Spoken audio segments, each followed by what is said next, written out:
security.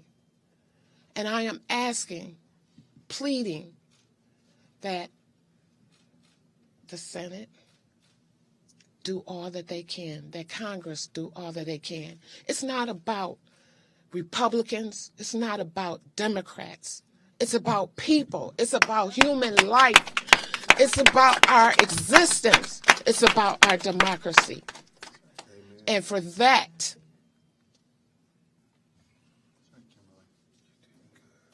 I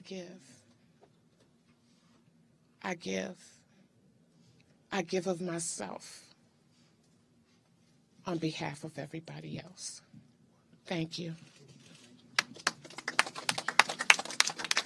Thank you, Ms. Salter. Michelle Spite. Michelle.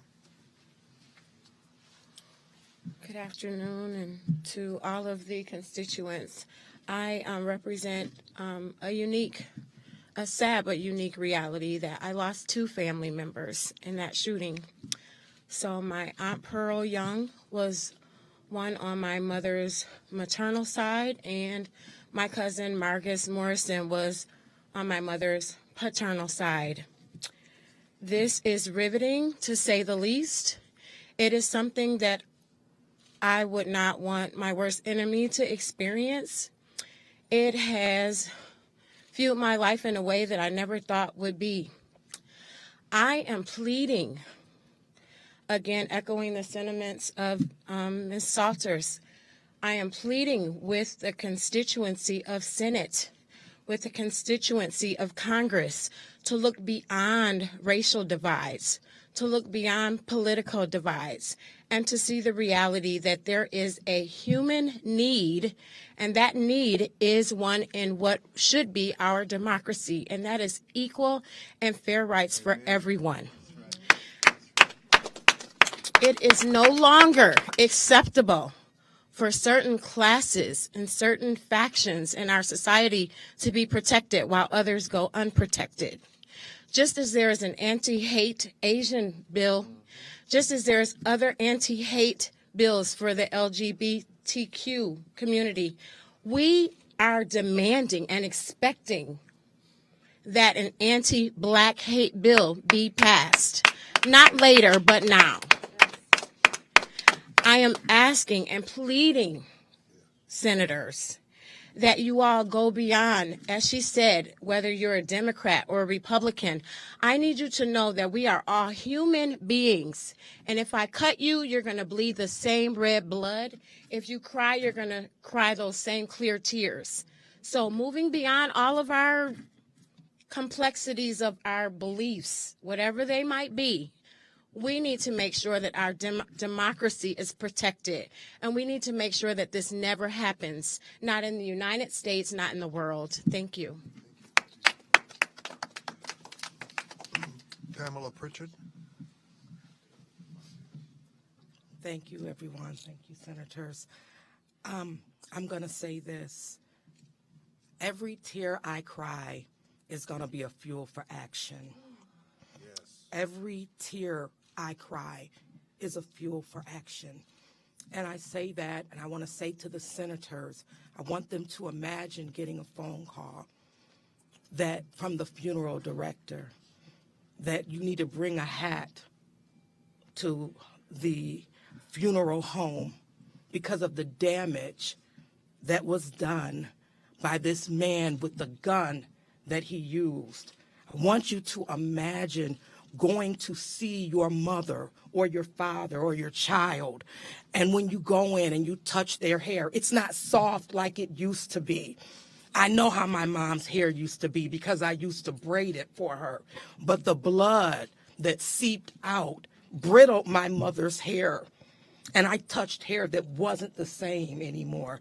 I hope that the senators will have the compassion, maybe will even close their eyes to imagine it for themselves. And I don't want them to imagine it for a loved one because that's too much for anybody to handle. But I want them to imagine it because I came here to tell my mom's story. My mom did not deserve the death that she had. But greater than that, I promise you that every tear I cry will be a fuel for action.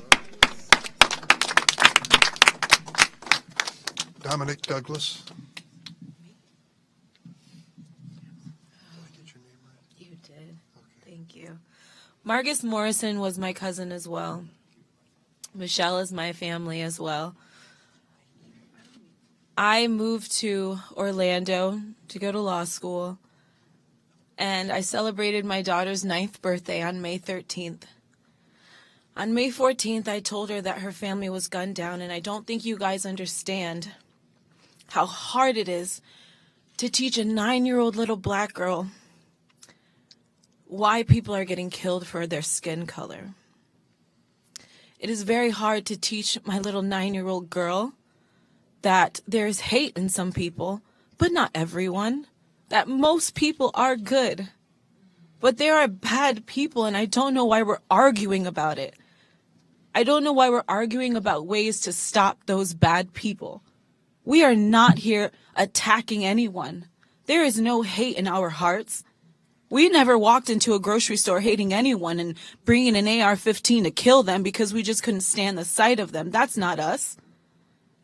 And yet I'm asking you guys, who I know it's not you either, the people that are elected and the ones who are electing them. It's not in us. And I refuse to believe everyone's narrative that this is some battle between blacks and whites or between anyone.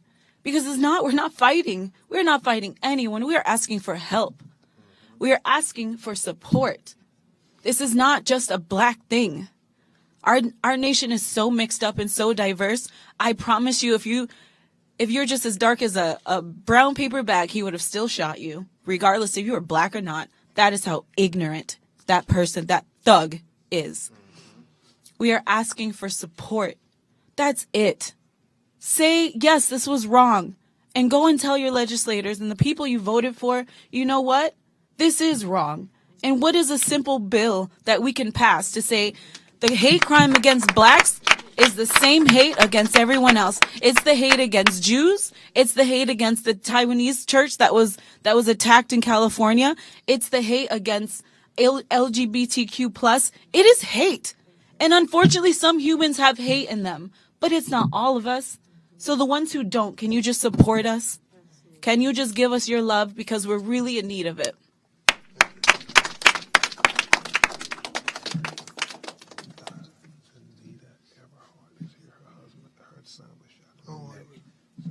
Anita Eberhardt.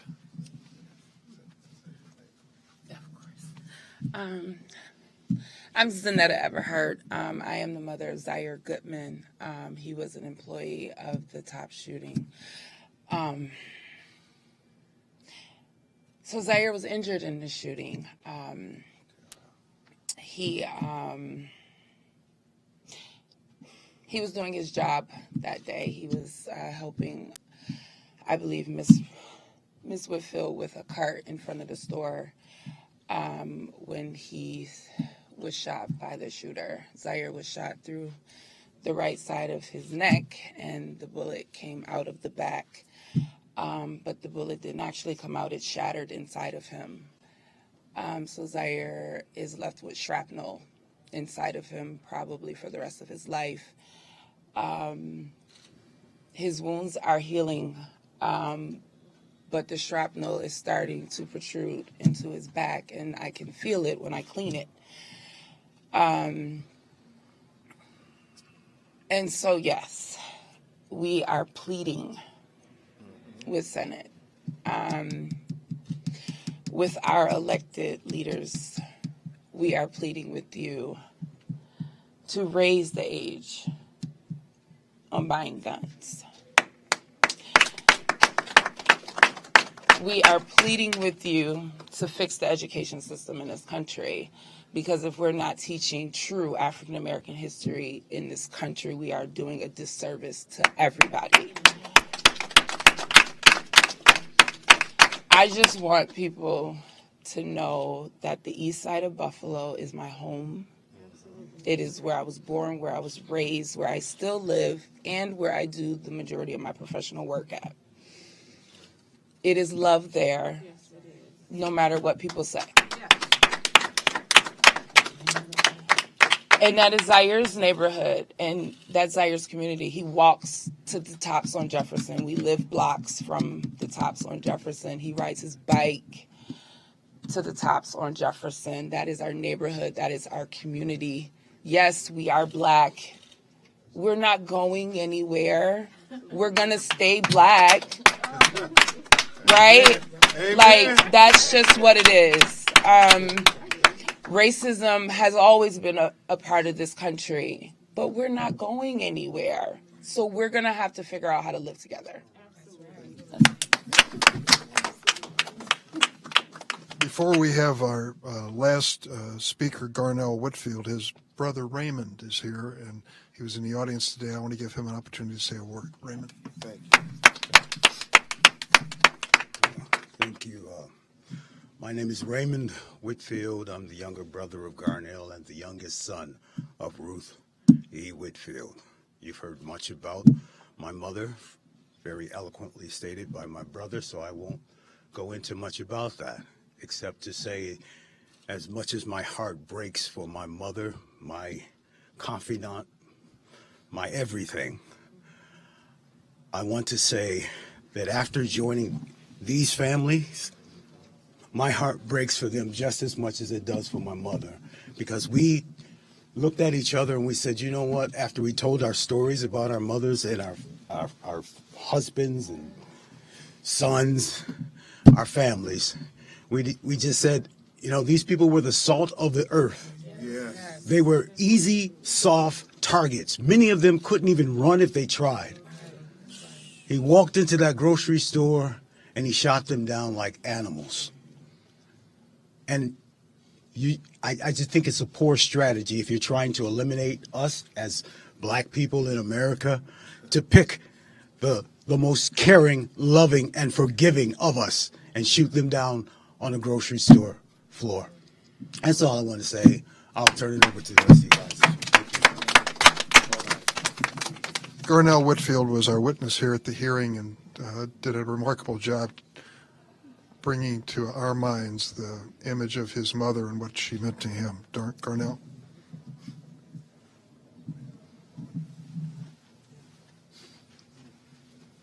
Thank you. Thank you.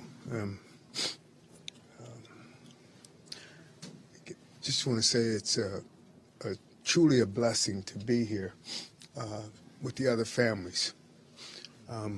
We've gone through the last few weeks in our own silos in some cases, and have not spent a lot of time together. But it's been a blessing to be here with them to share our stories, our grief, and our support for one another.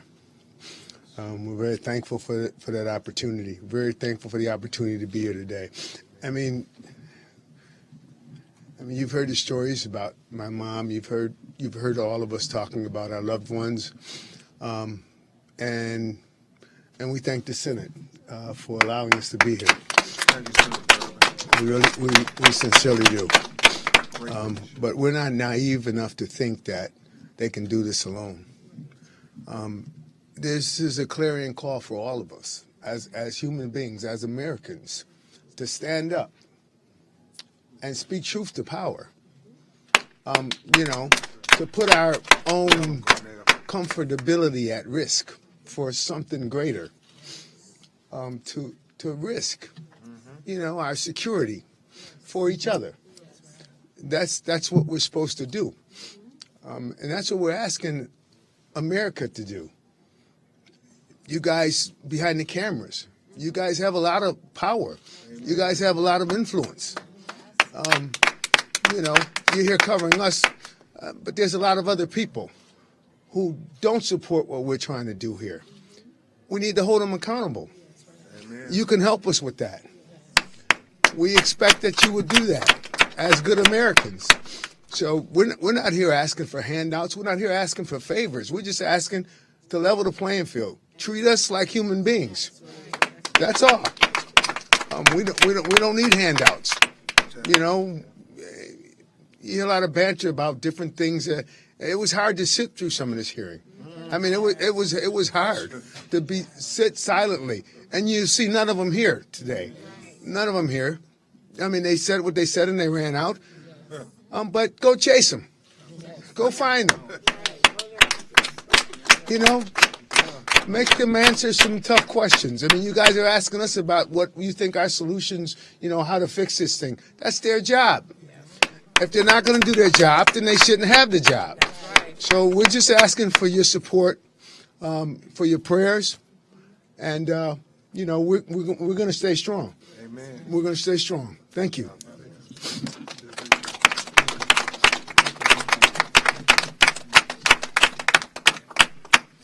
We'll take a question or two if there are any. Senator, obviously the bill that you put forward failed, but you see the families here behind you, you hear their passionate pleas for help. Where do you go from here and what's next?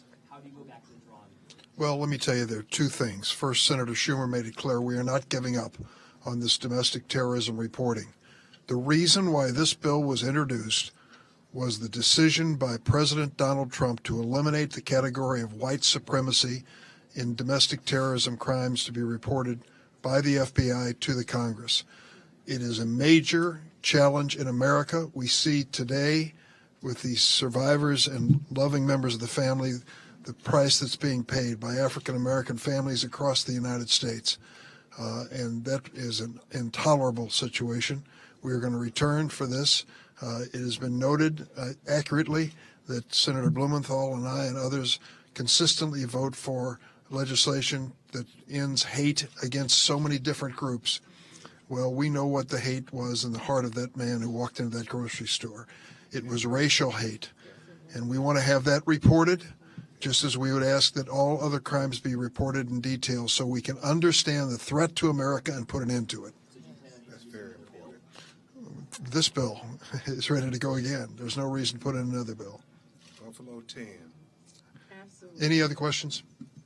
If not, Senator Blumenthal, I was wondering how discussions were ongoing for new gun laws. Senator Schumer seemed optimistic, more optimistic this week coming back from recess than before. So do you share that optimism? You all are getting closer? You know, I think that these families and survivors have really provided some powerful impetus. I think this testimony brings it home. There's nothing more graphic than the faces and voices, as we've seen from the time of Sandy Hook. I'm more hopeful than ever. We've never had 5 Republicans sit down seriously on gun violence prevention, and they are here because of the courage and strength of these families and others who have stepped forward to be the face and voice of advocacy. You know, that shooter in Buffalo chose the aisle of that supermarket not because he wanted to buy bread or milk, but because of the numbers of people he could shoot more quickly with an assault weapon. Firearms are inextricably linked to domestic terrorism and violent extremism, including white supremacy. Firearms make white supremacy deadly. They make hate lethal. And that's why this kind of eloquence and power, I think, will help galvanize and crystallize our continuing efforts. And working dusk to dawn, particularly on a red flag law that would separate people like the Buffalo shooter from a firearm when he is giving signs he's going to kill people, whether it's because of white supremacy or derangement or some other reason. But there'll be other elements that we're hoping to land, and I just cannot thank enough Mr. Whitfield and all of the folks who are here today. Senator, obviously the red flag laws in New York, though, there are red flag laws in New York already, and the red flag laws didn't necessarily work in this case. So how do you close these loopholes? Red flag laws need to be enforced.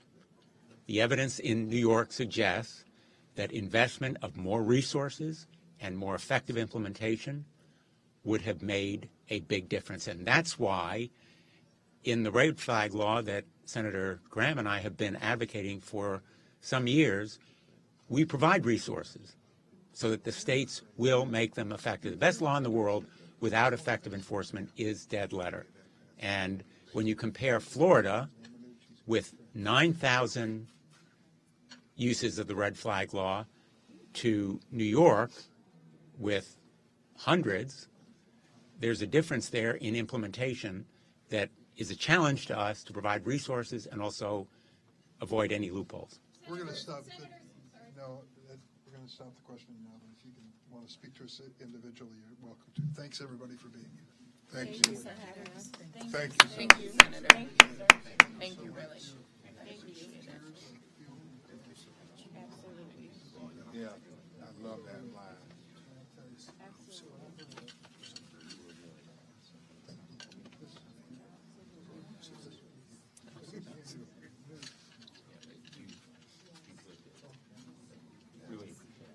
You did so well, Ken.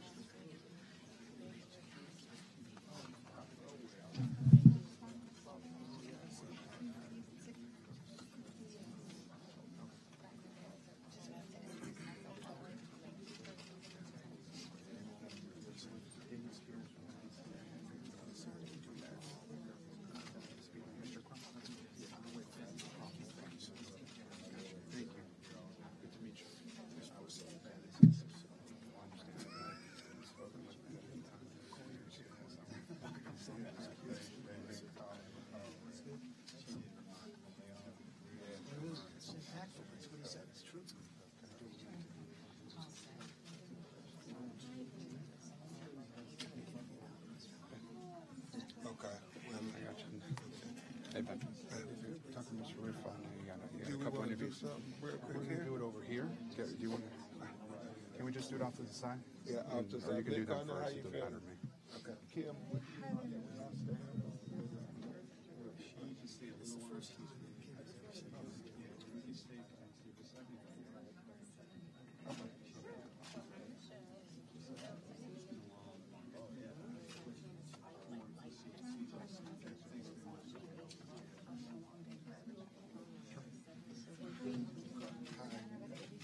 Yes, ma'am. I'm good. Okay.